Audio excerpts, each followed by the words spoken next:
Tim, I know you've been sort of nibbling around or nibbling on Schlumberger.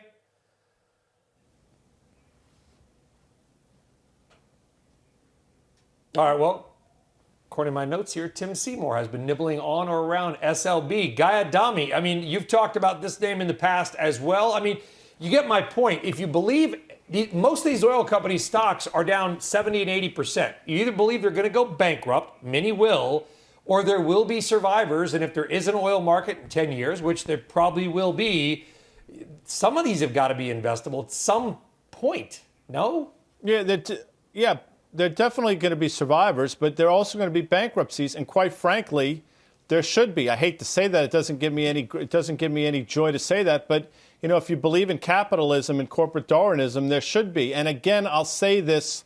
When I say we, the United States, we're dancing a very dangerous dance in when the price is $30 higher, oil is much too high, we got to get it lower. And then when it goes low, we need to get it higher. I mean, one has to wonder what's happening behind the scenes with those conversations. That coupled with the fact that for all the bloviating, crude's now $20. I mean, it's sort of scary if you really look out there. And I do think with all my heart that the Russians and the Saudis, who people will say we're fighting with each other, we're not fighting with each other at all. I think it's a concerted effort to undermine our energy industry. And quite frankly and unfortunately, they're being very successful at it.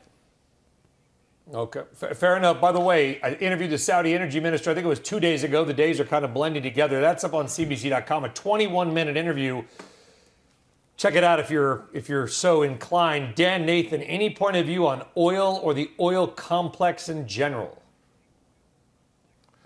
You know, Sully, Guy made a really good point about the price of oil and all the stuff that's going on, and what are we giving up politically for all these machinations that we've had over the last couple months here. It seems a bit odd, but when you look at the XLE, the Energy Select ETF, 45% of that or so is Exxon and Chevron. It's up significantly from the recent lows last month versus crude, which just seems like it wants to be a teenager sometime very soon. So to your point, it seems to be the major integrated names people feel a little bit better about than the price of crude. But then I'll take you the other way, and this is the most bizarro thing going on. Look at Tesla and how that acts. That's obviously pretty contrary to what's going on with oil.